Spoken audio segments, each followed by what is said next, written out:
But the second some county official comes and says I can't have a wood burning stove, I am going to lose my mind. Obviously every sauna had a drain, without exceptions. Every damn sauna had a drain for obvious And reasons. it's really kind of smoky. So it's natural, but it also feels like you're washing yourself with the remains of a campfire. The ability to bathe before, during, and after is critical. Guess who's coming to sauna? Hekilunta. Guess who's coming to sauna? Hekilunta. So hi everyone. It's been a while, I guess. I got some work to do, I have to admit, but this is Eero, a board member at NASS, and we have the usual suspects here. But we also have a special guest who's been with us before once, and he's Scott Reissanen, who's the new president of the North American Sauna Society. So before we go there, Sam, what are you up to? Oh, not much. Glad to be back behind the mic here. I know we took a couple weeks off here. Everybody was traveling and busy, but we're back at it here. Hopefully, nobody cut into their sauna regimen too much. But it's good to be back here. My wife's traveling, so I've been hitting the sauna pretty hard this week because it's just me and the dogs. So and they're always more than welcome to help split some wood and grab a couple chunks for themselves to go chew on out in the woods while I'm taking a sauna. But Risto, how's the weather up there in sunny Minnesota? Is it getting better finally? Well, it's spring, so it's rainy and it's a little chilly today. Not too bad. No blizzard, so that's always nice. And then yeah, we have some people staying with us for a few weeks at our place, and they're from California. We don't know them super well, but we're going to introduce them to sauna this week. Wonderful. So, and I should mention, Scott is not just the next president of the North American Sauna Society. He's like my sauna adventure buddy. We've sauned together several times. Yeah, I was actually just listening to one of your episodes, the Cocato episode, while I was doing a little painting project. So yeah, certainly fun to go on those sauna adventures with you, and hopefully we can get on some more here in the future. Oh yeah, thanks again for joining us, Scott, on short notice. So tell us a little bit, Eero, Scott, last time we were sitting here, Eero, you introduced yourself as the president, so a little bit of a shakeup. I actually wrote a little letter about it, and those who are at the NASS's mailing list got that, and I just pointed out that I was one of the founders of NASS, as was Scott's uncle, and we started talking about NASS more than 20, maybe 22, 23 years ago, and we started the organization about 20 years ago, so it's been a while. And Kalevi Ruuska, who's was a sauna dealer installer, and he's in the sauna business. He used to be in the Finnish export trade back in the day, and he asked me to go along. But the point is that I've been doing this a very, very long time, and it's not healthy. I guess it's first and foremost, it's not healthy for the organization. It's not healthy for me. So it's great to get some new, fresh ideas to go along.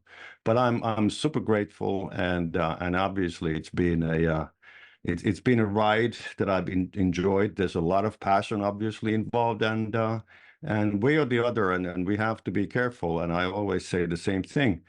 We see around us that there seems to be a different understanding of heat therapy than what we possibly the four of us share.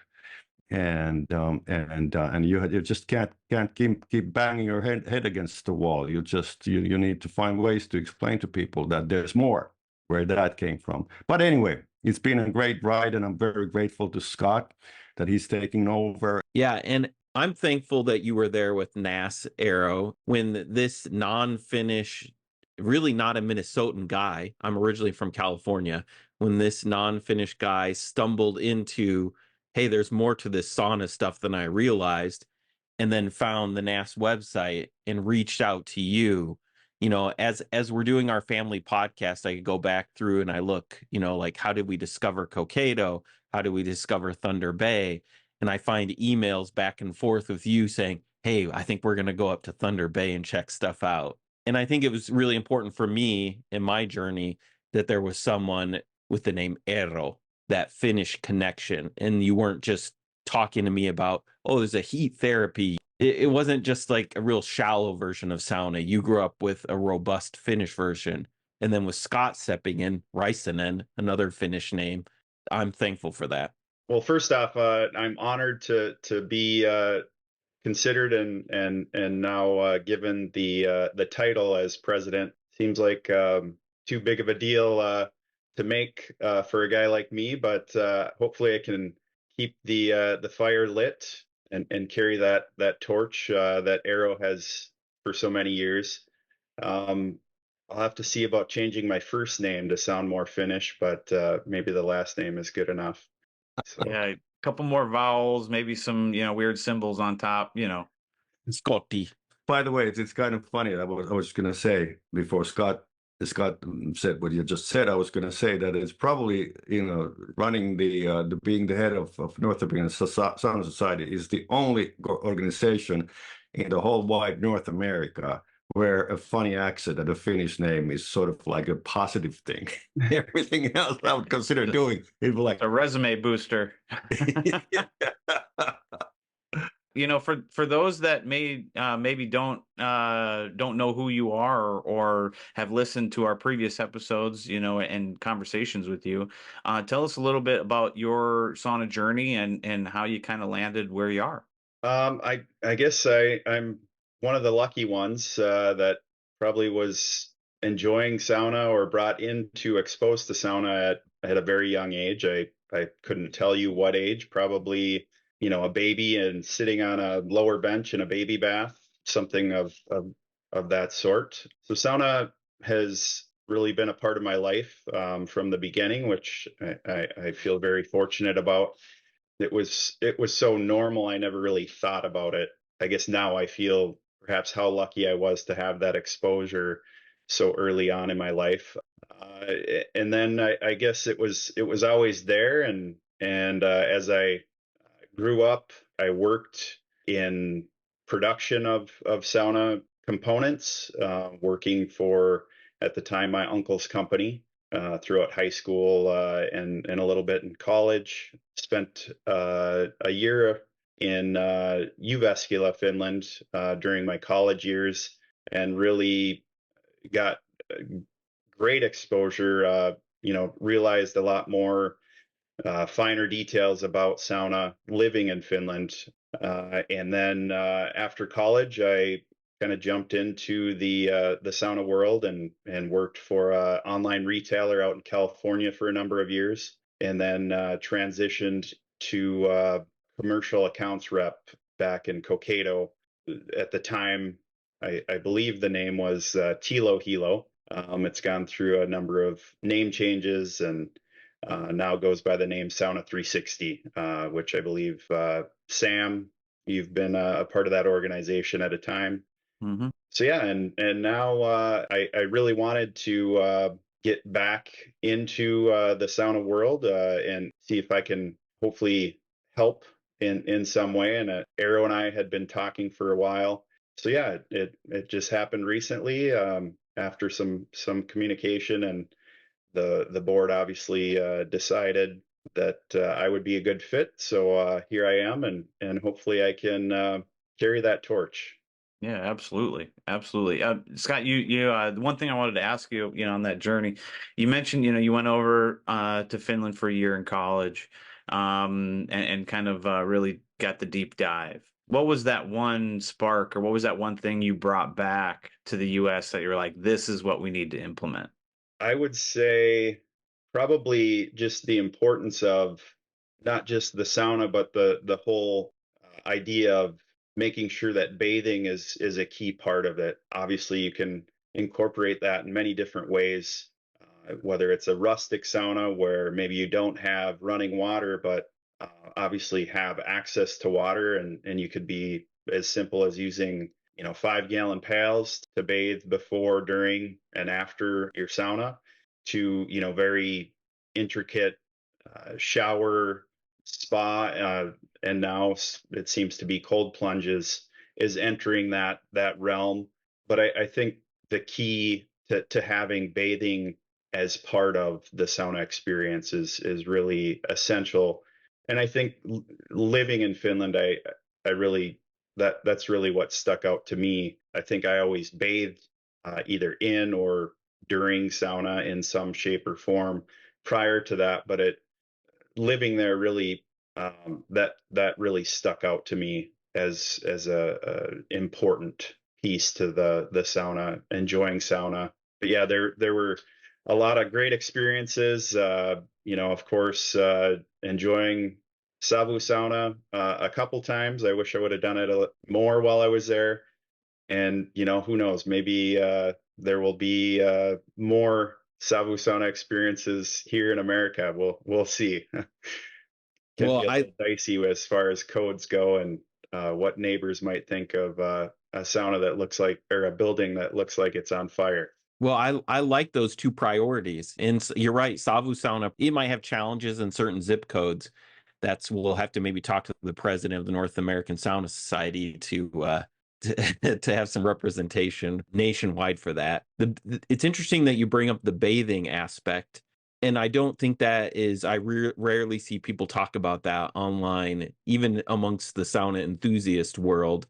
So what's your sales pitch for people as to why they should incorporate that? If they're like, I sit, I go back and forth between the hot and the cold, sweat, steam, I've got a little bit of steam, I sit in there and sweat, I'm getting my health benefits. Why in the world, what are you talking about with this bathing stuff? What's your sales pitch? Well, I think number one, hygiene. If you have the bathing capability, I think nowadays especially it's essential to keeping, especially in the public realm, but obviously in your own home sauna, to shower or bathe before, cleaning some of that gunk off your body. A lot of us wear deodorant, that sort of thing, trying to get rid of that smell, or not bringing those smells to the sauna environment. And then, of course, in between rounds, it helps in the cool down process, and you're also, again, clearing those impurities that the sauna has helped clear out of your pores. So it's I think a key piece in so many ways. And then obviously at the end of your sauna session, you want to make sure that your body has kind of cooled down so that you can stop the sweating process, instead of just leaving the sauna and throwing a t-shirt on and going home, and having kind of that yuck feeling. I think the ability to bathe before, during, and after is critical. So just to kind of summarize that, you're saying helps you cool down, get clean, feel less icky. Exactly. Yes. Okay. But by the way, I want to ask, we the sauna that I use normally, my buddy's sauna, there is a cold plunge, and we have an unwritten rule that you're supposed to take a shower before you go to the cold plunge. Is that normal, or do people actually just jump into their cold plunges sweaty? Do you know if there's how does that thing work? Maybe Risto can touch on that. I'll add that the few times that I guess I've had like just a kiddie pool in my backyard that I've cold plunged into, I have gone straight into it when it was my own and I knew I was changing that water out. But when I look at it from a public sauna perspective, I would hope that there is a way to cleanse or rinse before going into that. It kind of, some might argue it defeats the purpose of, kind of that shock from going hot to cold as quickly as possible. But I think it's probably a key hygienic thing, and maybe the health departments might have a say in that as well. But yeah, I think it's when I think about the few places that I've been where there have been public sauna in having a cold plunge. One that comes to mind is the Chicago Sweat Lodge. I believe they have signage that states to rinse before going into the cold plunge. I've not always witnessed that in some of the more mobile applications, and sometimes I've found that a lot of the mobile saunas, it's hard to find a proper way to cleanse unless it happens to be on a big body of water, something of that sort. But that sometimes seems to be something that's lacking, and hopefully we can encourage everyone to kind of consider how they can incorporate that in some shape or form. And again, it can be as simple as providing, something at least like a 5-gallon pail of water per person at the very least to be able to do that. That brings up a good point. If you're sitting in there, even if you've got, because most of these pop-up saunas or public saunas, you're probably going in there with swim trunks, or bathing suit.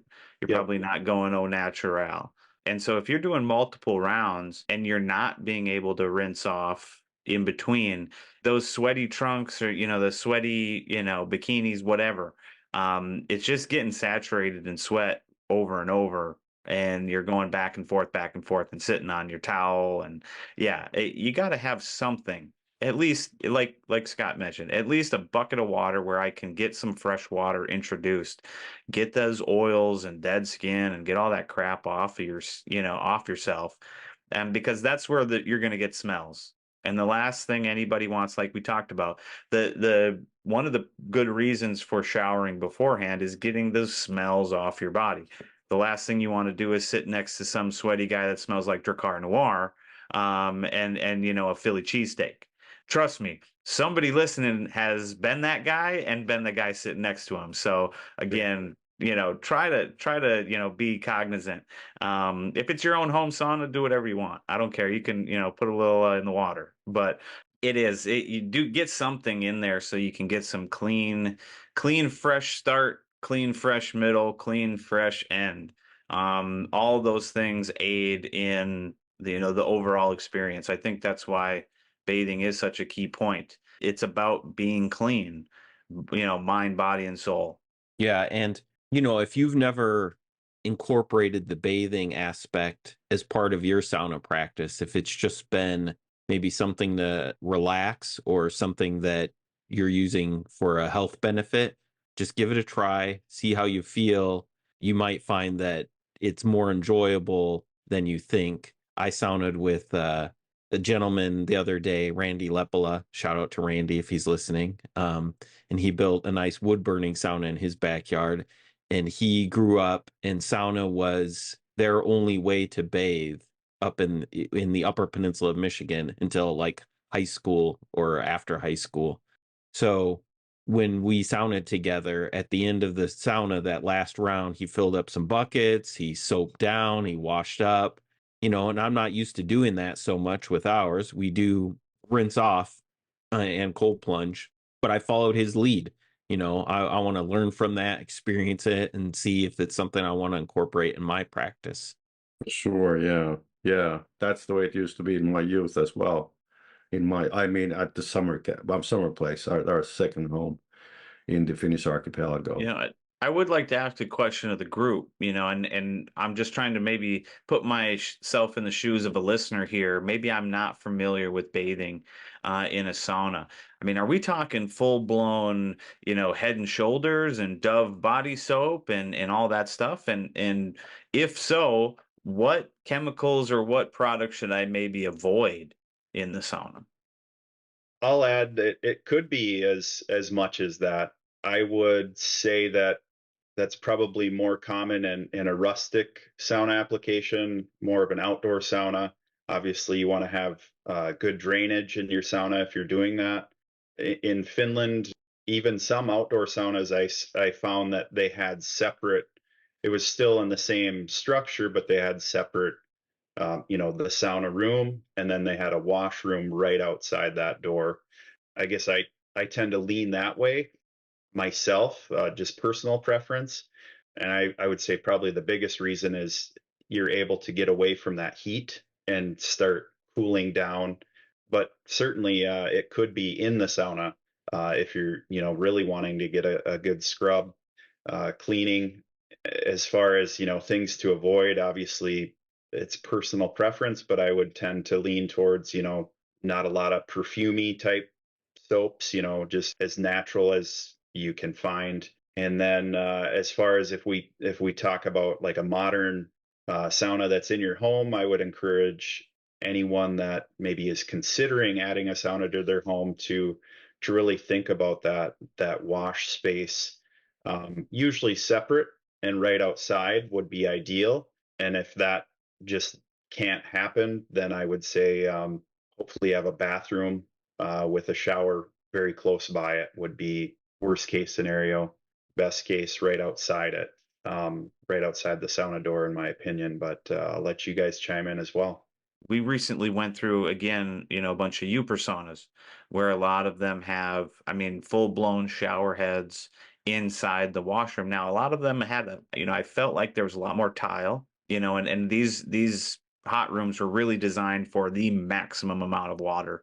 And so I think a lot of it is kind of, hey, maybe one we saw there was a platform up top where the upper bench maybe had 2 or 3 seats, and then off to the left kind of near the stove there was a lower, just kind of a almost like a small little stool, and a little shelf with some soap and rags and stuff like that. So I could see where it's almost segregated within that same hot room. But yeah, I do like the idea of having at least some kind of a shower head or some kind of water area in or around. Yes. Yeah, and this is kind of where people split a little bit. I hear from both camps, where one camp says I don't love the shower head in the hot room, and I'm probably fairly neutral on it. I'm okay with it. It's not like if I don't have one, I'm really bummed. But we've introduced people to it, where we've traveled up to the UP with family members, and they've used these because there's tons of them that have the showers. If you look up there, and there's been a few family members that use that and they love it.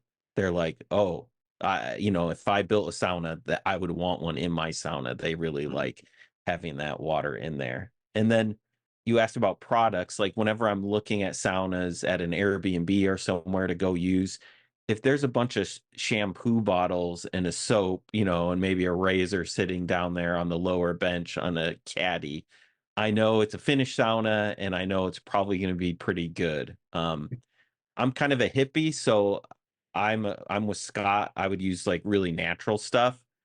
We use pine tar soap and it's really kind of smoky. So it's natural, but it also feels like you're washing yourself with the remains of a campfire. Mm-hmm. Yeah, I would definitely just stay away, like Scott said, the really fruity, fragrant, things that got way more lines on the label than you can pronounce. I'm a big fan of just the brick of antibacterial yellow bar soap. I don't know what brand it is, but I buy it by the 24 pack. The we are planning on with the upper bench folks. We are planning on getting together and actually doing an episode at a sauna, and because there's always been, and we talk about this a lot. There's a lot of this discussion of actually how to sauna. And we should actually do both, the kind of, talking about different camps. There's the perfect sweat one rounders, no bathing, no nothing, kind of those folks. And then at the other end, there are folks. The one sauna in Finland that I use right now, it has that setup that it's got the hot room and it's got the washing room just right outside with everything, and but not a shower head inside the hot room. That's not our tradition. But anyway, so to sort of like try to explain to people why the bathing part, even though if you didn't use it, is kind of important to that one type of sauna experience. Yeah, I guess if you don't mind me pressing you a little bit more, I guess I'd like to kind of dive in on that. In Finland, it did seem that, especially in modern saunas, the washing space was almost always separate from the hot room, which seems to be, would you say, pretty normal in Finland? I feel like in Finnish America, it's sometimes more common for that washing to happen in the hot room. I I think you'd probably get a number of responses as to why. I would guess a lot of it has to do with the cost. To build a separate shower space adds more to that build process. And I would make the argument, I'm more in, again, the camp that where the two are separate, but to make sure that that wash space is very near.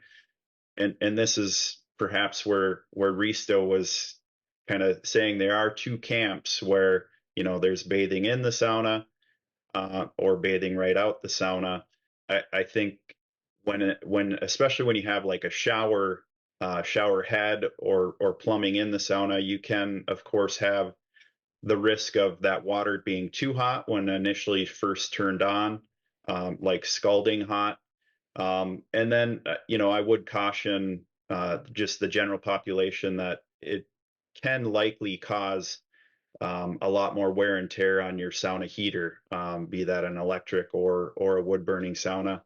But if your sauna space is designed in a way to drain that water and can dry appropriately, then it's not as big of an issue. But certainly, if you read the fine print on a lot of sauna heater manufacturers, that can perhaps void a warranty if a shower is inside the sauna. So I would, of course, caution or make people aware of that to just kind of so they know that. But I curious if Eero could elaborate a little bit more. Am I correct in my assumption outside of obviously the summer cottage or much more rustic sauna? You might be doing some bathing in the hot room because that might be the only space, but Yeah, so yes, absolutely, that's true. That's true. So back in the day when the rustic sauna, so the rustic summer places were the norm, it was always bathing was inside the hot room. But there's a major difference to what I grew up with, what's happening in the US right now, because there was always a dressing room, always a dressing room. And then all the bathing and sauna, everything happened obviously inside the hot room, and there were no showers, shower heads, but there were piles of water and both and water heaters, if you wanted to go that route and whatnot. With one exception. One exception. So these obviously in the sauna world, like in everywhere else, these fads come and go. So in the 70s, or where I spent my summers in, was the smoke saunas, the sub saunas became a thing, and now they do have, and I hope I'm not discouraging anyone, but they do have a tendency of burning down. So the smoke sauna, if it was a private smoke sauna, it was put somewhere way away from the main cottage or the traditional sauna, somewhere where if it started burning, it could burn by itself and not to cause any more problems. So the smoke saunas didn't have any dressing rooms, anything like that. So the smoke saunas were exactly kind of like what the outdoor sauna in North America is right now. So it's just a one hot room and then you come outside. But anyway, so like you said, the dressing room and then the hot room and all the action inside the hot room. Yeah, and one advantage, even if you have the shower as a separate, just outside your hot room, or you have access to a way to shower, which I agree is essential. You still might want to have, or you still would want to have a drain in the hot room. It's still nice. Yeah. Even if you're not showering in there or washing in there, just if you're splashing water on the walls or creating, a steam, or even rinsing in the hot room. We talk about bathing and washing outside the hot room. It's still really nice in the hot room to rinse some of that sweat off mid-round, or to cool yourself down a little bit if you want to prolong your round just a bit. The way I used to, and I'm sure that there are different schools of thought on this too, but the way I used to do as a kid back home in Finland, how I used to do sauna is our saunas were always by the water, always. That was the norm. So we didn't have any. Well, I was lucky enough that there was no indoor. I mean, inland inland saunas where I went to. But so you did maybe 3 or 4 rounds of sauna, always went swimming into the sea, always after every round you went. And during the last round, you washed yourself, and you would not necessarily at that point, you would not go into the sea anymore, but you would rinse yourself inside the sauna with the hot water, and then you know started drying, you toweled yourself dry and just relaxed, depending on the weather, either at the dressing room or outside by the water. So that was kind of the norm. So you know first 3 4 rounds you enjoyed that hot cold, those shock proteins, whatever they are. You got that full, like, you know, that energy, that's endorphins, you know, the whole 9 yards.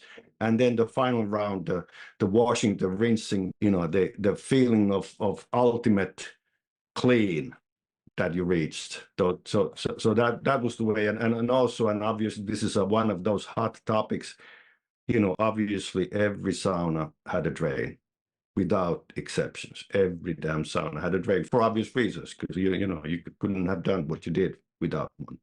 Yeah, when I've sauned with a few Finnish people or people that learn sauna from Finnish people, one thing that they've done is they've offered to, it's, you talked about that last round, they'll mix the wash water beforehand, and everyone has that Yes. temperature that they like. And Yes. it is a mix of hot and cool water to get that warm water. And so, you know, as a host, they've offered, hey, you know, would you like me to mix that water for you, or I'll mix it ourselves? And then each person had their own like wash bucket or basin with that water, and then you wash up in the hot room. Has been my only experience with that. Absolutely so. Absolutely so. And also almost without exceptions, that's the way it worked or works still. Yeah, good point. So Scott, what are you up to now, being the president of North American Sauna Society?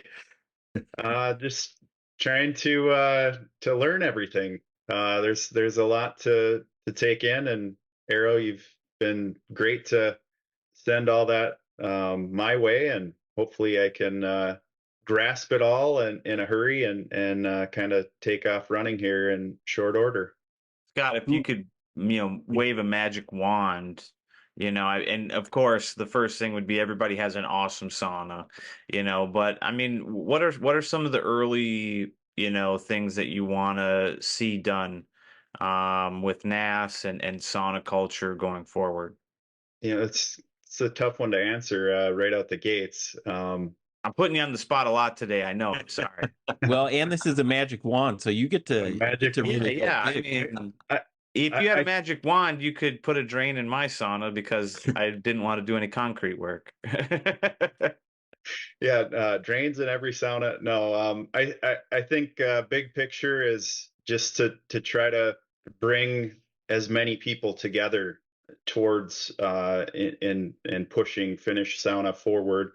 You know, obviously there's a huge sauna boom as many describe it, and hopefully we can obviously be part of that, but make sure that Finnish sauna is shows through, you know, that boom, and all the kind of critical pieces that are part of Finnish sauna.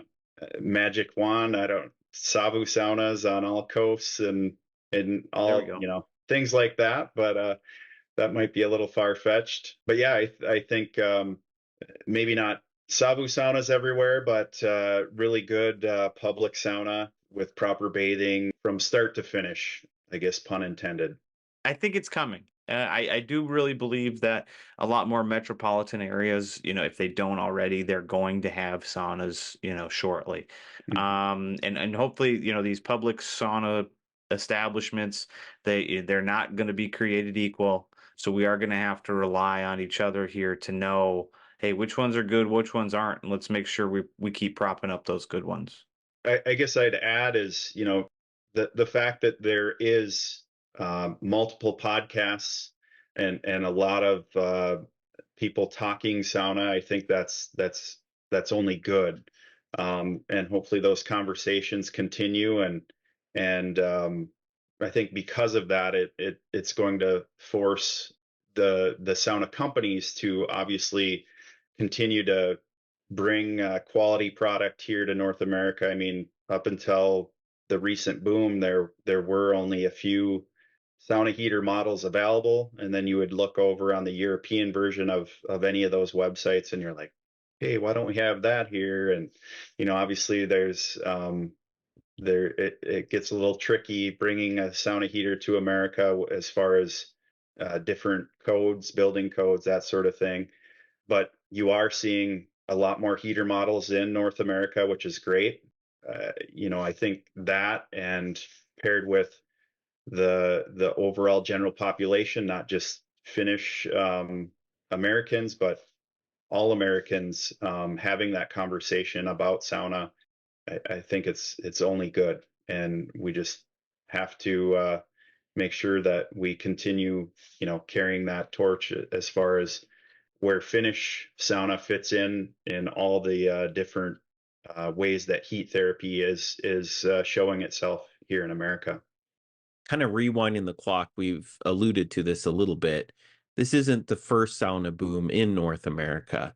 If you go back through and look at newspaper articles or the history of sauna in North America, outside of Finnish communities, there was a huge boom in the 60s. I think Sears had Sears branded sauna heaters, and there were lots of different brands and public saunas. I think even franchised public saunas were starting to take off, and they got added to hotels everywhere and the YMCA. And it kind of, there was a huge boom for sauna.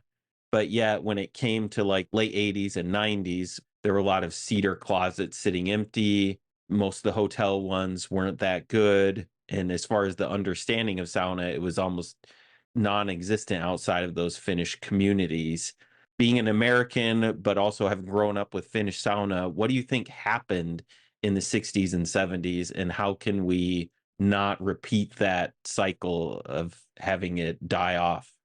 I wish I was around to tell you what happened. I mean, I guess we can look at the statistics, and you're probably a little more knowledgeable in that area. You're always looking at so much history with sauna, which I certainly appreciate. And I don't know that I have an exact answer, but I think some has to do with hygiene, and maybe how sauna in some capacity maybe was tied to unsauna activities, perhaps could be part of it. So hopefully, it doesn't go that direction again.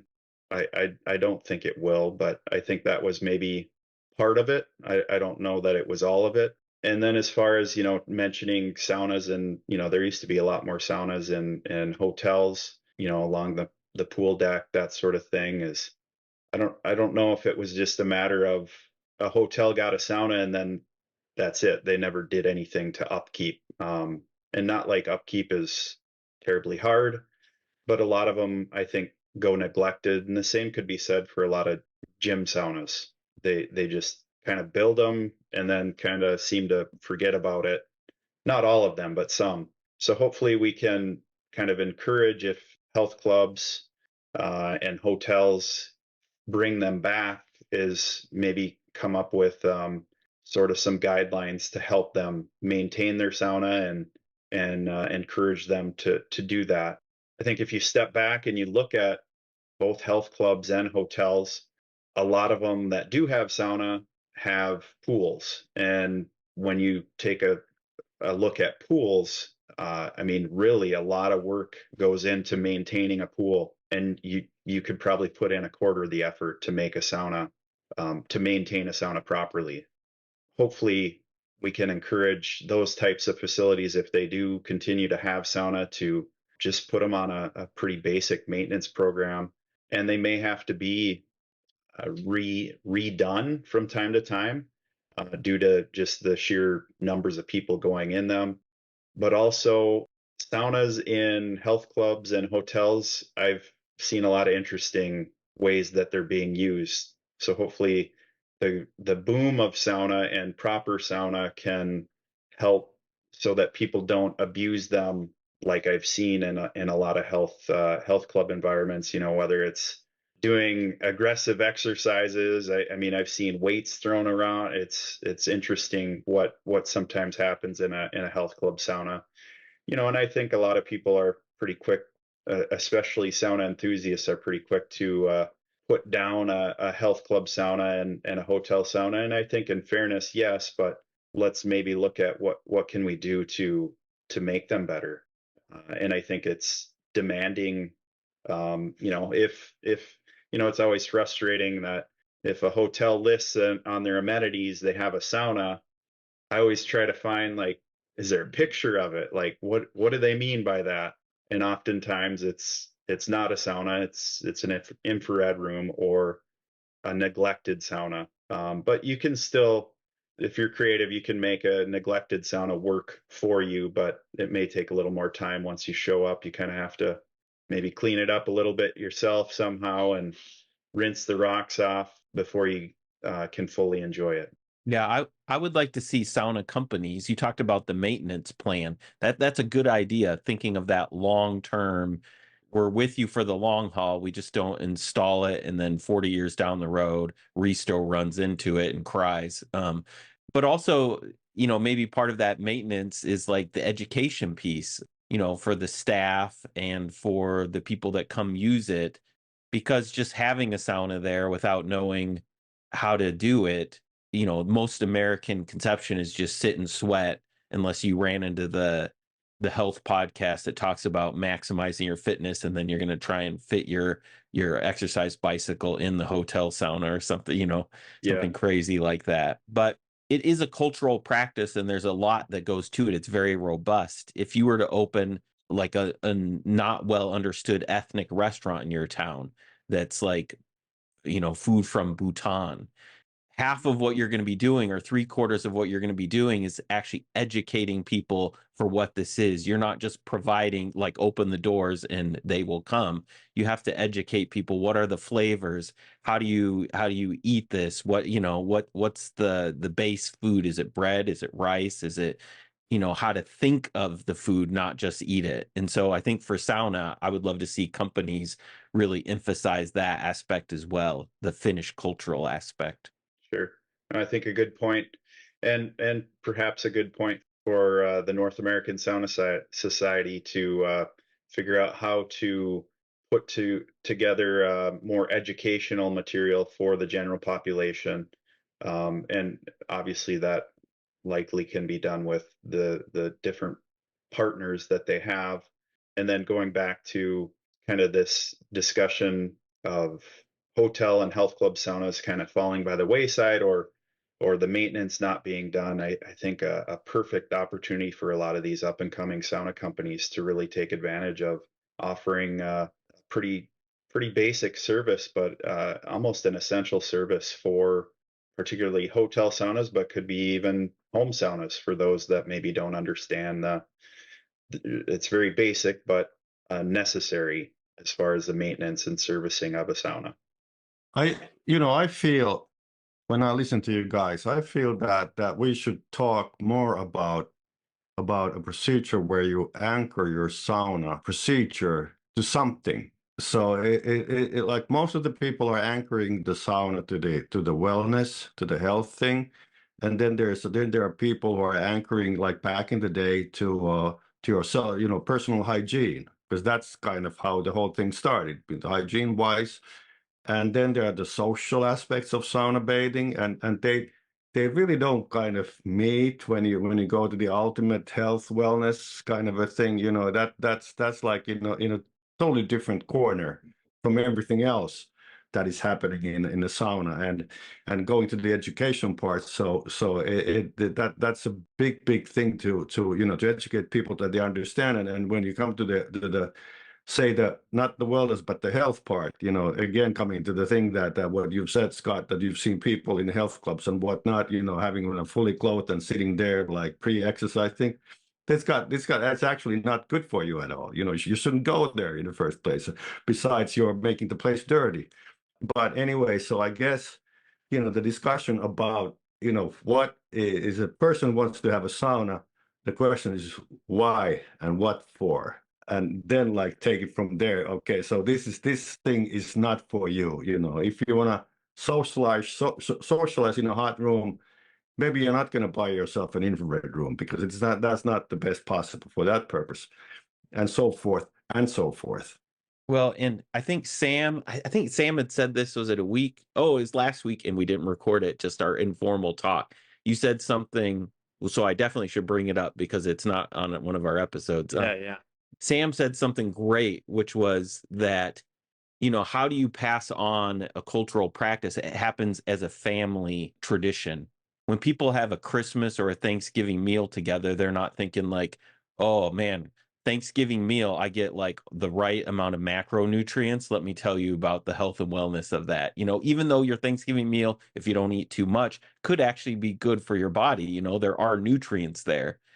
Yeah, absolutely. Now I remember, yeah, Risto, how do those traditions get passed on when, that, it seems to me, family sizes and, you've got people that are either opting to not have children, or even the families that do have children, if they're not involved in sauna, or if they think it's just a gym thing, maybe they aren't introducing their children to it. So yeah, how does sauna live on in kind of this new age? And it's definitely not just isolated to sauna. There are a lot of traditional skills, a lot of traditional hobbies that are we're seeing big drop-offs. Anything hunting, fishing, outdoorsy. Hopefully, the good old boys, are keeping some of those things alive. But go find me an average 10-year-old child that can tie a hook to a line, a proper way, not just the old bunny ears on the shoelace knot.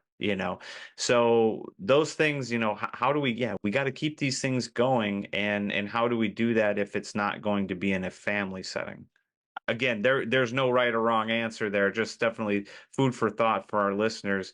How would you go about keeping a tradition alive for a group of individuals that isn't related? Maybe you have a small friend group that always does a vacation together, or a golf trip together, or something like that, or you guys have a fun a couple work guys that you used to work with. Maybe you don't work with them anymore, but you all go out to lunch once in a while. But yeah, how do those things keep going, and what are the key aspects of those things that keep them going? Well, yeah, and Eero asked that question, how do you anchor it? And now Yeah. Sam is talking about how do you keep it going? And the family really is the base unit that is the best. Nothing will be better because it's biologically set up to keep going, It's but hardwired. yeah, you can do it outside of that as well, like culturally, societally.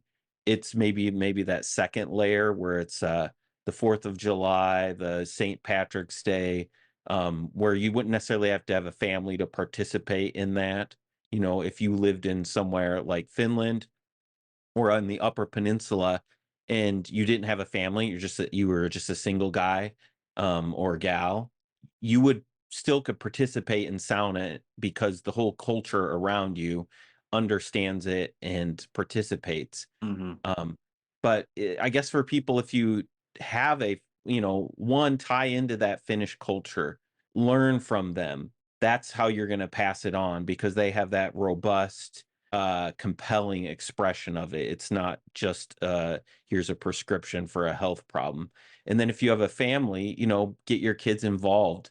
Scott talks about sounding from before he can remember.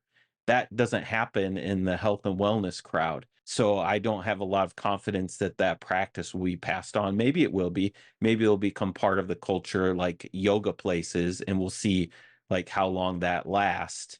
But like I saw a video this week of a new sauna company, a mobile sauna company, and they were just telling people that they want to invite them to come sauna, which is good. But they were saying like they don't care how people pronounce sauna.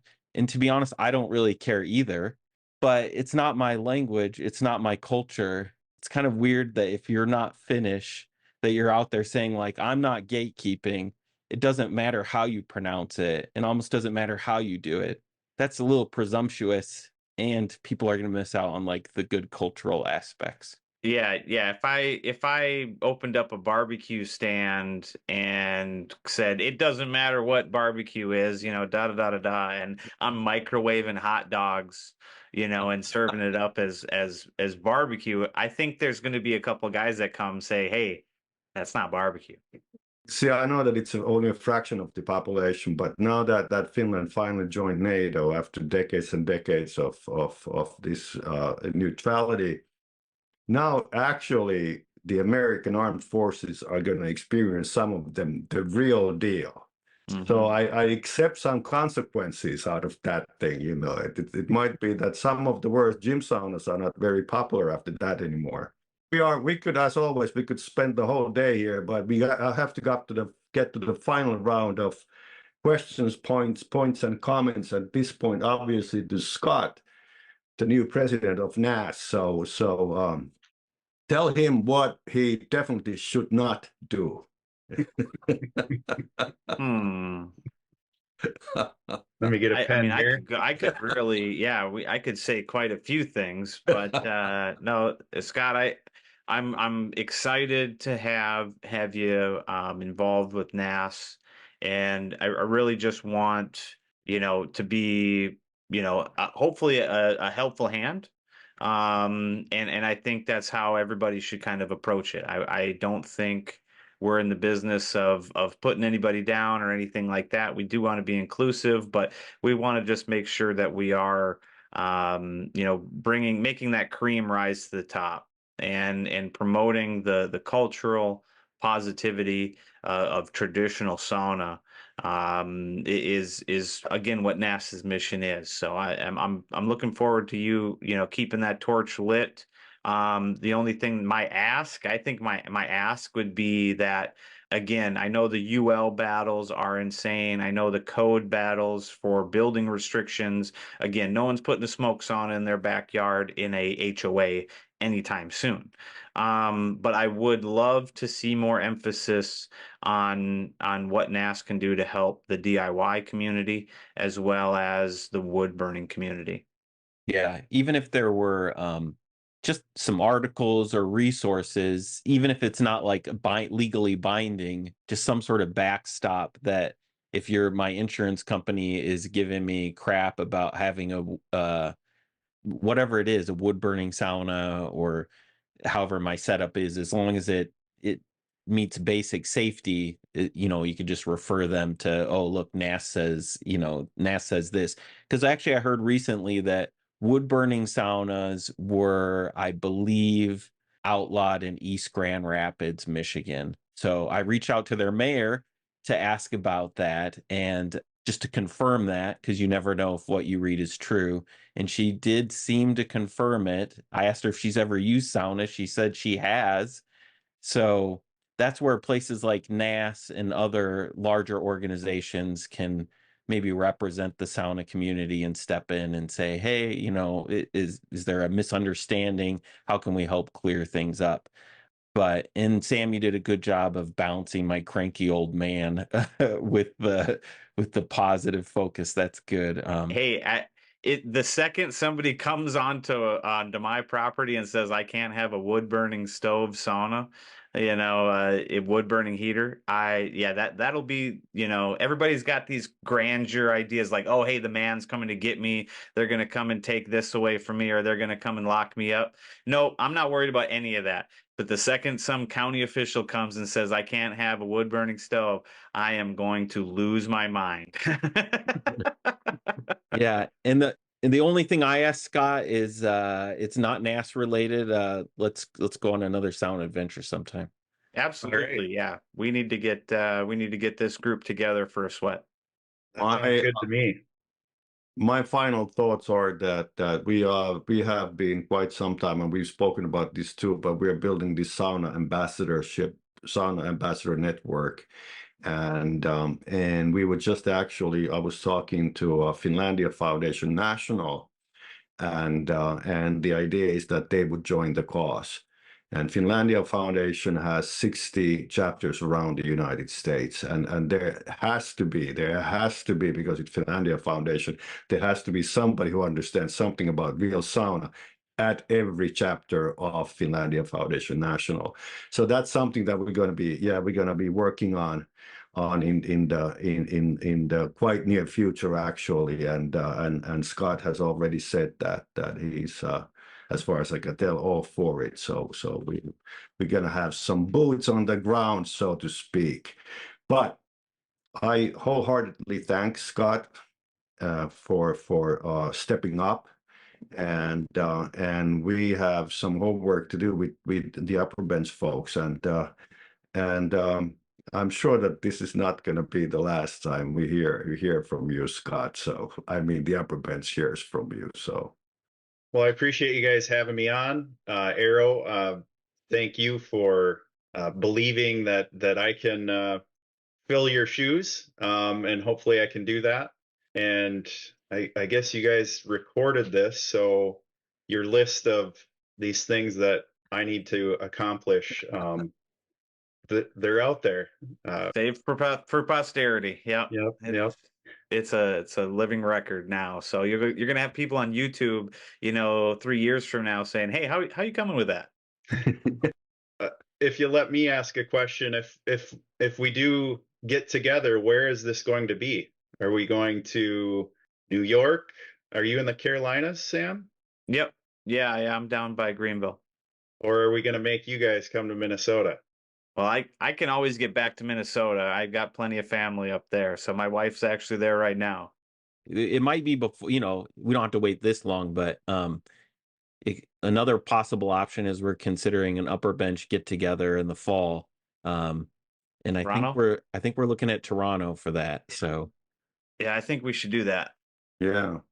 International sauna travel. Yeah.